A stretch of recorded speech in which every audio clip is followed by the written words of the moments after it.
नमो नमः सभी विद्यार्थियों। संस्कृत शिक्षण यूट्यूब चैनल BL सैनी पर आप सभी का स्वागत है। आज हम स्वर संधि का अगला वीडियो लेकर पुनः उपस्थित हैं, जो हमें स्वर संधि में यण संधि के बारे में हम अध्ययन करेंगे। तो आज हम यण संधि के बारे में अध्ययन कर रहे हैं विद्यार्थियों।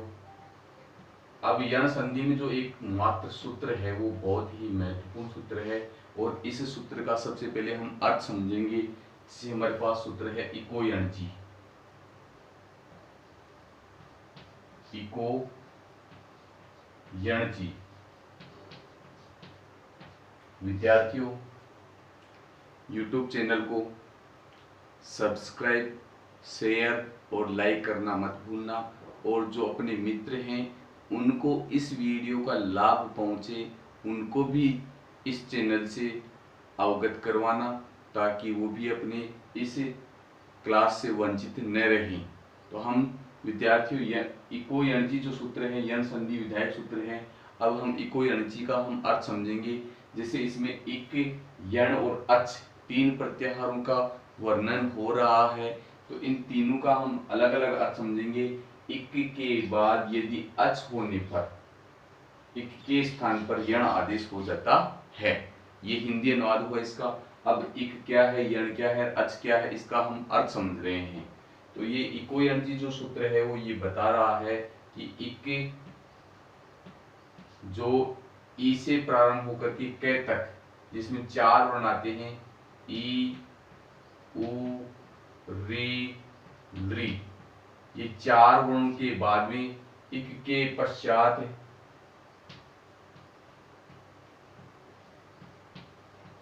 यण होने पर, इक के पश्चात अच होने पर, अच से, अच का मतलब स्वर, स्वर होने पर इक के स्थान पर, इक के स्थान पर क्रमशः यण। अब यण का मतलब होता है य, व, र और ल आदेश हो जाता है। अब विद्यार्थियों, ध्यान देने की बात यह है, ई के बाद यदि कोई स्वर आ जाता है तो ई, रेसु या दीर्घ दोनों स्थितियों में यह आदेश हो जाएगा। उ चाहे रेसु या दीर्घ, उसके पश्चात स्वर होने पर वह हो जाएगा। री के रेसु या दीर्घ हो के बाद स्वर होने पर रे हो जाएगा। लृ के पश्चात स्वर होने पर ल आदेश हो जाता है। इसे हमें अच्छी प्रकार से याद रख लेना है। तो यह ही यण संधि का मुख्य आधार है। अब हम प्रत्येक नियम का, यानी इस प्रकार से हमारे पास चार नियम बन गए, तो इन चारों नियमों का हम क्रम से अध्ययन कर लेंगे। जैसे पहला नियम है नियम नंबर 1।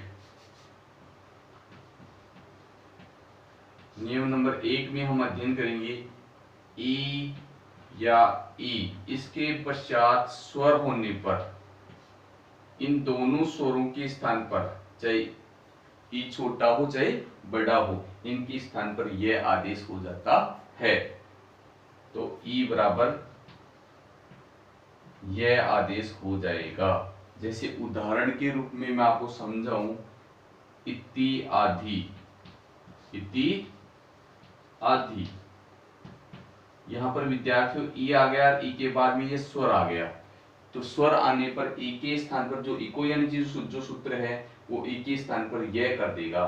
तो ई के स्थान पर यह करने पर ई और ये तय आधा ही रह जाएगा, और इस ई के स्थान पर यह आदेश हो गया, और यह में आ की मात्रा मिल गई, या पूरा हो गया, और दी ये छोटा इसके अंत में जोड़ देने पर इत्यादि शब्द बन जाएगा। तो ई के स्थान पर यह आदेश हो जाता है। ये हमें अच्छी प्रकार से याद कर लेना है। इसी प्रकार से एक और उदाहरण दूं मैं आपको, प्रत्येकम, प्रति प्लस एकम। यहाँ दो पद हैं, प्रति प्लस एकम, तो यहाँ पर ई आ गया, ई के बाद ए स्वर आ रहा है, तो ई के स्थान पर यह आदेश हो जाएगा। तो यहाँ पर हमारे पास पद बनेगा प्र, ये अर्धवर्ण तय, जिसको हल वर्ण भी बोलेंगे। तो इस ई के स्थान पर यह आदेश हो गया, तो यह में एक की मात्रा मिल गई के, ये कैम। इस प्रकार से हमारे पास पद बन गया प्रत्येकम। इसी का ही एक और उदाहरण दे तो, जैसे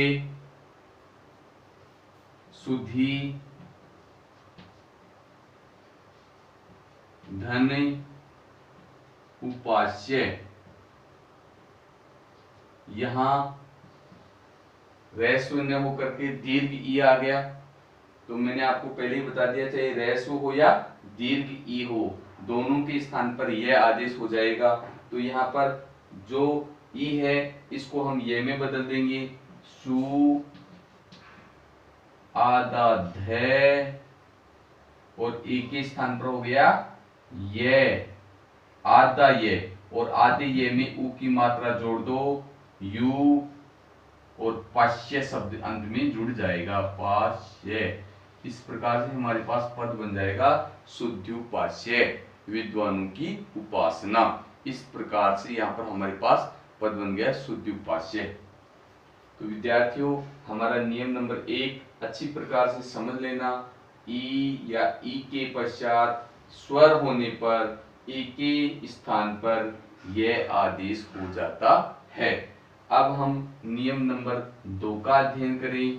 तो नियम नंबर 2 में ऊ छोटा हो चाहे बड़ा, चाहे रेसो हो या दीर्घ, तो नियम नंबर 2 में हम लिखें तो ऊ या दीर्घ के बाद स्वर होने पर ये इन दोनों के स्थान पर वह आदेश हो जाएगा। ऊ के स्थान पर, ऊ के स्थान पर हमें वह कर देना है। जैसे उदाहरण के रूप में मधु प्लस अरि, यहां दो पद हैं, मधु प्लस अरि, अरि का मतलब शत्रु और मधु यानी शहद, शहद का शत्रु। ऐसे अलग अलग दोनों पदों का अर्थ अलग अलग निकलेगा, ये स्पष्टता होनी चाहिए। तो यहाँ पर ऊ है, ऊ के बाद में स्वर है, तो ऊ के स्थान पर वह आदेश हो जाएगा।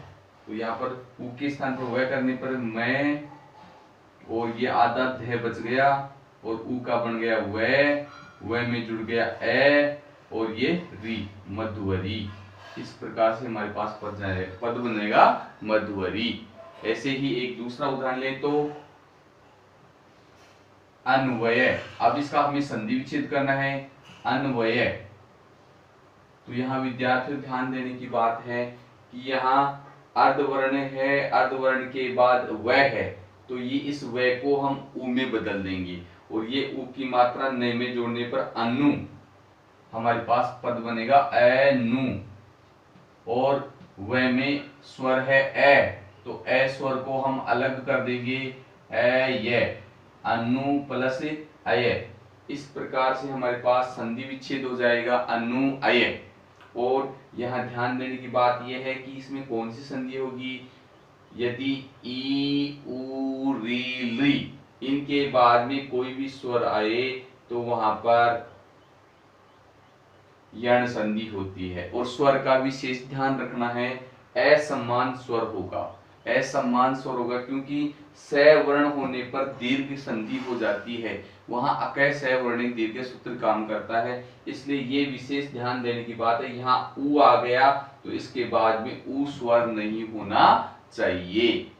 यदि यहाँ पर ई आ गया, जैसे इसमें पहले उदाहरण में था ई, तो ई के बाद में ई स्वर नहीं होना चाहिए, असमान स्वर होने की स्थिति में ही यण संधि होगी। तो यहाँ विशेष ध्यान रखने की बात यही है कि असमान स्वर होगा तब ही यण संधि होगी। और असमान स्वर में 4 ही वर्ण होंगे, जैसे पहले उदाहरण में था ई, दूसरे उदाहरण में आया है उ, और तीसरे उदाहरण में आएगा री, चौथे उदाहरण में आएगा ली। इस प्रकार से यण संधि में 4 नियम है इसके। अब इसका जो अगला उदाहरण मैं आपको समझाऊं उससे पहले कक्षा को शेयर कर दीजिए और लाइक और सब्सक्राइब करना मत भूलना।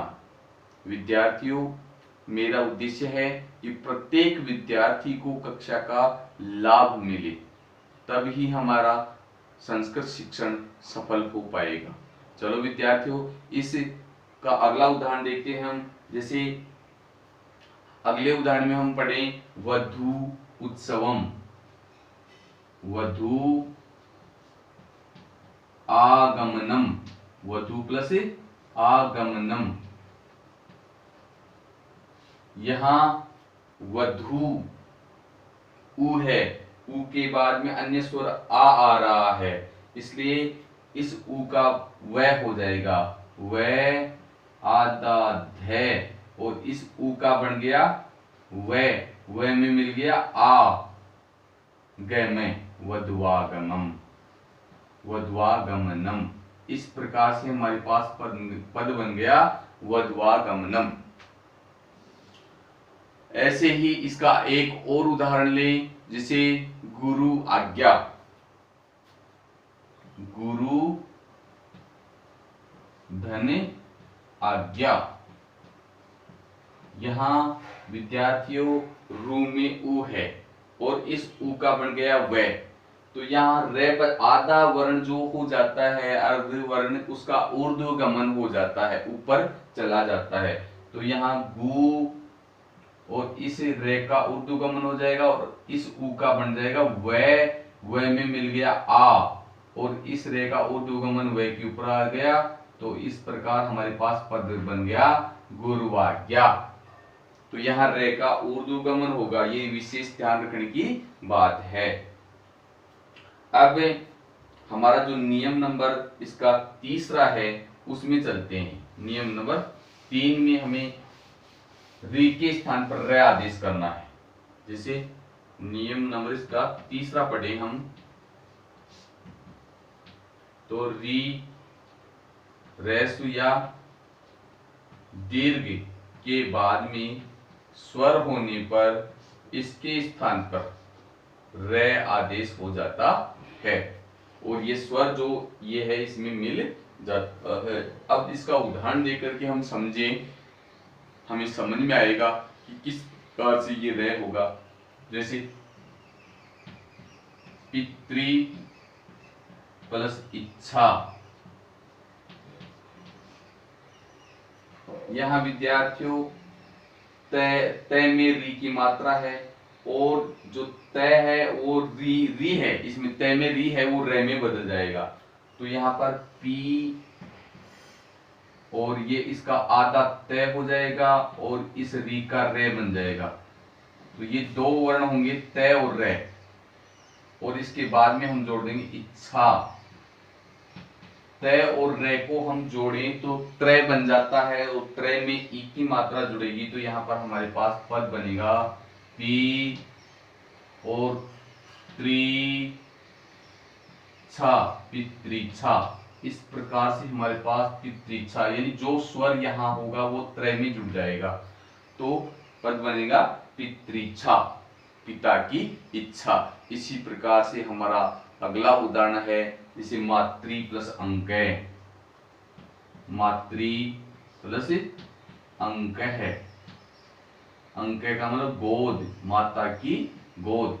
तो यहाँ विद्यार्थियों त्रय में मातृ का त्रय है, उसमें री है, री का रे बन जाएगा, और तय और रे को जिस प्रकार से इसमें त्रय बना है उसी प्रकार से इसमें भी त्रय बन जाएगा। तो यहाँ पर हमारे पास पद बनेगा मा त्रय, और ये ए स्वर इसमें त्रय में जुड़ गया, और इसके ऊपर अनुस्वार है, इसको अनुस्वार को ऊपर लिख देंगे, और कै मात्रंक, ये पद हमारे पास बन जाएगा मात्रंक। अब इसी का ही अगला उदाहरण हम पढ़ें, जैसे नृ आत्मजय, नृ प्लस आत्मजय। राजा का पुत्र, नृ यानी राजा और आत्मजन पुत्र, नृ आत्मजय, न और रे, यहाँ पर संयुक्त वर्ण न और रे को हम जोड़ेंगे तो न में ही रे को इस प्रकार से हम लिखेंगे, और नृ में आ की मात्रा जोड़नी है, नृ नृ और मजय, नृत्मजय, इस प्रकार से हमारे पास पद बन जाएगा नृत्मजय, और इसमें यण संधि होगी नृत्मजय।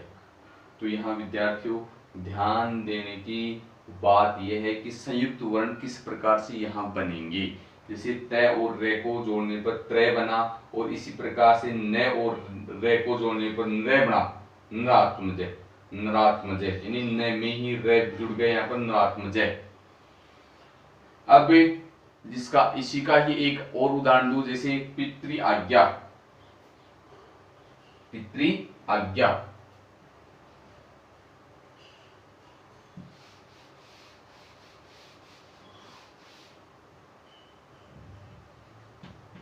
पितृ आज्ञा। अब यहां विद्यार्थियों जो ये री है उसको रे में बदल देना है, और रे और तय दोनों जोड़ेंगे तो त्रय बन जाएगा, त्रय में आ की मात्रा जुड़ेगी तो त्रा। तो इस प्रकार से पित्राज्ञा जो पद बनेगा हमारे पास पित्राज्ञा, पित्राज्ञा। अब हमारे पास पद है मात्राज्ञा, मात्राज्ञा, इसका संधि विच्छेद हमें करना है मात्राज्ञा। तो यहाँ त्रा है, त्रा में आ की मात्रा है, इसलिए आ की मात्रा को हम अलग कर लेंगे, और त्रय है तो यहाँ पर मातृ प्लस आज्ञा पद बन जाएगा। इस प्रकार से मातृ प्लस आज्ञा। ऐसे ही एक पद है भ्रात्रादेश, भ्रात्रादेश, भ्रात्रादेश है। अब इस पद का हमें संधि विच्छेद करना है, भ्रात्रादेश, भ्रात्रादेश। तो यहाँ संधि विच्छेद करते समय ध्यान रखना है, यहाँ पर त्रा में आ की मात्रा है, इसलिए आदेश है, एक पद तो बन जाएगा आदेश है, और यहाँ जो त्रा बना है वो भ्रातृ, भ्रातृ आदेश है। इस प्रकार से दोनों पदों को हम अलग अलग कर देंगे, हमारे पास ये यण संधि का उदाहरण बन जाएगा। अब विद्यार्थियों इसका जो अंतिम नियम है, मैंने आपको ई उ री इन तीनों का अलग अलग नियम बनाकर के बता दिया। अब इसका चौथा जो नियम है ली वाला, अब इसमें हम चलते हैं नियम नंबर 4 में। तो नियम नंबर 4 में ली के स्थान पर ल आदेश करेगा। अब यहाँ विद्यार्थियों ये ध्यान रखने की बात है कि लृ संस्कृत में केवल ह्रस्व ही स्वर माना गया है, दीर्घ इसका नहीं होता है, इसलिए लृ के बाद में यदि कोई स्वर आए तो लृ के स्थान पर ल आदेश कर देना है, लेकिन स्वर होने की स्थिति में ही होगा। जैसे लृ आदेश है, लृ आदेश है, यहाँ पर लृ के स्थान पर ल कर देंगे तो यहाँ ल में आ की मात्रा जुड़ जाएगी, ला दे सह, ला दे सह शब्द बन जाएगा। ऐसे ही एक शब्द है लाकार है, लाकार है, इसका हमें संधि विच्छेद करना है, तो यहाँ पर जो ला बना है वो लृ में बदल देंगे, लृ, और यहाँ आ की आस्वर होने पर यहाँ अलग पद बन जाएगा आकार है, लृ आकार है। इस प्रकार से ये पद बन जाएगा। ऐसे ही हम एक और इसका उदाहरण लें तो लृ धन आदेश है, लृ धन आधार है, लृ धन आधार है। यहाँ पर विद्यार्थियों लृ में आप ल कर देना है, और ल में आ की मात्रा जोड़ने पर लाधार है, लाधार। इस प्रकार से ये यण संधि का उदाहरण बन जाएगा। अब इसका और एक उदाहरण लें तो जैसे लृ ऐश्वर्यम, लृ धन ऐश्वर्यम। अब यहाँ लृ के स्थान पर लय करना है और लृ में आई की मात्रा जोड़नी है। तो यहाँ पर लृ के स्थान पर हो गया लय और लय में आई की मात्रा जुड़ गई तो लई स्वरियम, लई स्वरियम। इस प्रकार से नया पद बन जाएगा लय स्वरियम। तो विद्यार्थियों, ये यण संधि अच्छी प्रकार से समझ में आ गई होगी, ये मेरे को ये पूर्ण विश्वास है। और अपने विद्यार्थियों को शेयर और सब्सक्राइब करना मत भूलना, और वीडियो पसंद आए तो लाइक जरूर करना। सभी विद्यार्थियों को मेरा पुनः एक बार नमस्कार।